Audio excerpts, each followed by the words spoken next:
je vais présenter les nouveautés de la gamme Black Rose.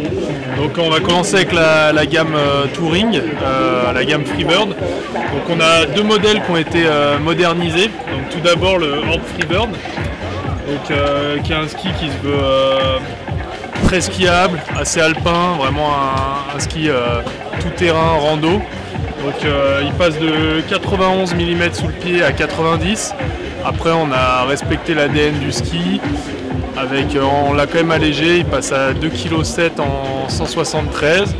Réduit un petit peu le rocker, donc ce qui éloigne un petit peu les points de contact et qu'augmente le grip. Et voilà, donc vraiment on voulait coller à ce qu'était le Orb, c'est une évolution assez fidèle à ce qu'est ce modèle. Donc le Corvus Freebird, qui était déjà existant dans la gamme, donc là c'est une nouvelle version. Donc il ne partage avec le Corvus, donc celui de la gamme Big Mountain, que le nom. C'est un shape complètement indépendant. Donc celui-là passe de 109 mm sous le pied à 107, donc il est à peine plus fin. Après sinon les grandes lignes du ski sont toujours les mêmes. C'est un talon plat avec un rocker avant et un rayon quand même assez long de 21 mètres. Donc on est sur un noyau un peu plié, donc ce qui est assez rare pour un ski de randonnée. Donc là on est vraiment il y a un gros effort qui est fait sur la skiabilité, moins sur le poids, et donc il s'adresse à des skieurs qui sont plutôt dans une démarche de faire des approches, d'approcher les lignes en rando pour éviter par exemple de marcher, pour s'économiser un peu en énergie, mais par contre qui veulent quand même un ski sur lequel ils peuvent attaquer, ils peuvent vraiment charger à la descente. Donc c'est le Corvus Freebird, fidèle à lui-même. Dans la gamme tout-terrain, donc on a une refonte de gamme. Donc le Demon et le Navis, les deux modèles les plus larges de la gamme, disparaissent. Et donc maintenant on trouve dans la gamme le Captis à 90 mm au patin, le Camox à 96 et ce nouveau modèle, le Justice, à 100 mm. Donc là on est vraiment sur un ski tout-terrain performant.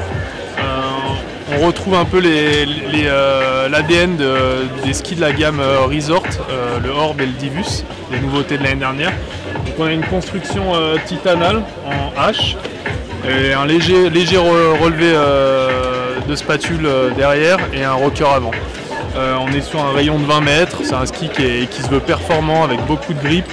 C'est un peu l'ADN du Orb mais sur un ski plus large. Donc un modèle quand même pour les skieurs experts, voire intermédiaires plus, qui cherchent un ski performant pour attaquer un peu tout type de conditions. Dans la gamme Big Mountain, donc les skis de freeride, on a une nouvelle version du Anima, donc, qui est un peu le ski, qui est un ski performant, que c'est le ski que Christopher Turdell utilise sur le World Tour.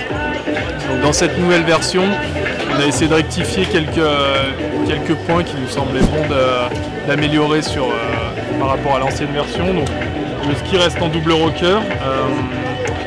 Le rayon se voit un peu diminuer, donc il passe de 21 à 19 mètres, ce qui le rend un peu plus vif et un peu plus joueur et plus facile à mettre en action.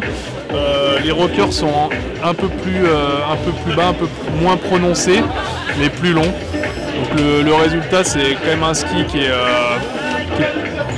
garde quand même son ADN de ski performant, mais qui est un peu plus joueur par exemple dans les environnements un peu plus encaissés, que ce soit la forêt ou les couloirs. Donc, on voit aussi une version femme pour ce ski, donc c'est le Anima Birdie. C'est le même ski avec une déco différente et quelques tailles en moins.